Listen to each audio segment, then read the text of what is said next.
Back when I was 18, and in my senior year of high school, I used to play softball for our female softball team. During the same year, we were invited to an invitational tournament in Las Vegas.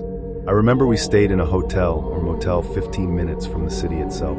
It was around 9 p.m. when we got there. We all sort of divided into our own groups to stay in a hotel room. I and my close friends decided to stay in a room together. Around an hour later, and 4 of us were unpacked and winding down around the room, as our first game were scheduled the next morning.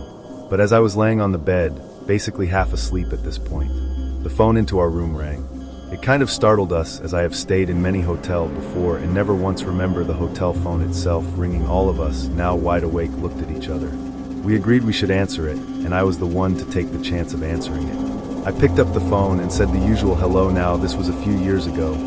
I don't remember the exact conversation, but on the other end of the phone, the man's almost whispering voice replied, saying we hadn't paid for the room, and one of us needed to come down to the lobby to pay for it. Immediately, red flags went off in my head, as I knew his claim wasn't true.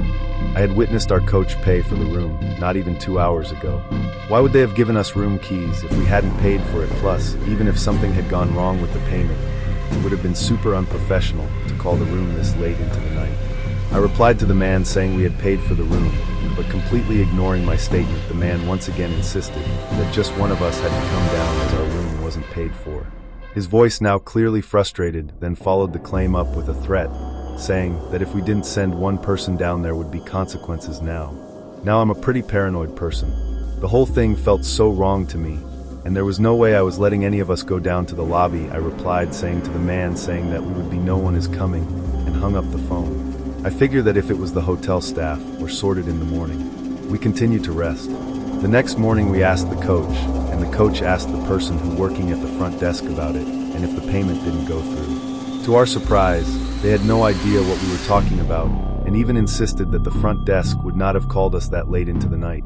They agreed to check the security cameras to see if they could find anything, but for the rest of our time there we never heard back from them. Luckily, though, nothing else ever ended up happening to us. This situation was really disturbing and has left me with a lot of questions, like who called us?